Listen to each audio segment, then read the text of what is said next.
A new and very important set of voices are speaking out against the government's anti-terror bill. Leaders in the digital sector say that Bill C-51 will stifle business and do lasting damage to Canada's economy. The signatories include the heads of Hootsuite, Slack Technologies, and Shopify, among others. It's a who's who of a booming multi-billion-dollar sector in this country. And joining me now, another name on that list, Michael Litt of Vidyard, the world's leading video marketing platform, and I should note, one that has just raised another $18 million in capital. Michael, thanks very much for being here. You know, leaders of the digital economy rarely speak out on political matters, and yet here you are. Why? I mean, this bill is absolutely very meaningful. In that I think the broader population does not fully understand the implications on themselves, but also on Canadian businesses in the ICT sector. And a large part of that concern in my perspective is the ambiguity of the bill in the first place, in that it provides absolutely no defense against the freedom of religious or political thought. And the offenses that can be made in both of those categories are ambiguous in nature. And so it doesn't provide any clarity into what the government is actually trying to do with this bill.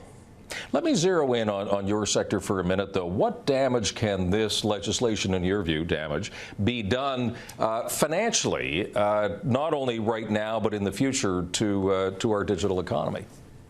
I have a few case studies and a few examples for our own business in that we work with companies all over the world, in Canada and in Europe specifically.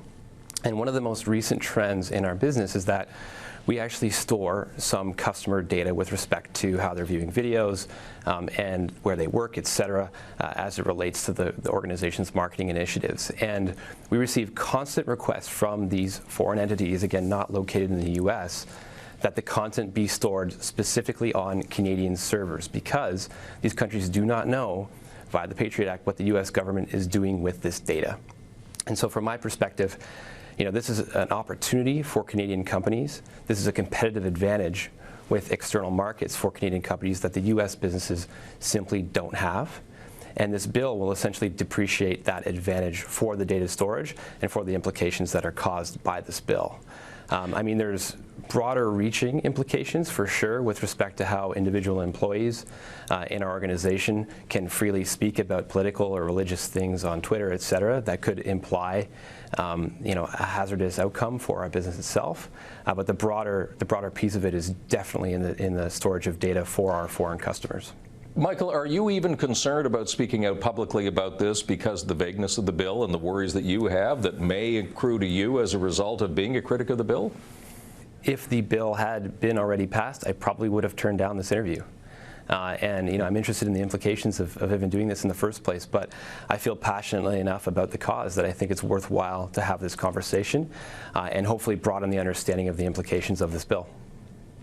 Michael, in the minute that we've got left, give me some idea of why you think the government should pay attention to this group of people in particular. Not a lot of other CEOs in this country have spoken out about this, but this is a pretty impressive list.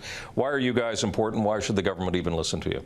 I think the easy answer is that the index of publicly traded tech companies in Canada is very limited. Canada was kind of late to the party in the pre-.com era. The commodity industry is obviously in some form of suffrage right now and will not last forever. And I believe that the future of the Canadian economy is in ICT, and specifically internet technology businesses. And so this bill threatens the exposure to these companies and the opportunity that exists in front of them. And I'm speaking to you today from Waterloo, where there's 7,200 undergraduates in engineering programs. There's nearly 1,000 startup companies that currently have a competitive advantage against organizations in the U.S. ICT is a dog-eat-dog world, and I want to see, you know, a global opportunity for all these companies in Canada. Michael Litt of Vidyard, thanks very much for taking the time to talk to us, an important part of the conversation. I appreciate it. Awesome. Thank you very much.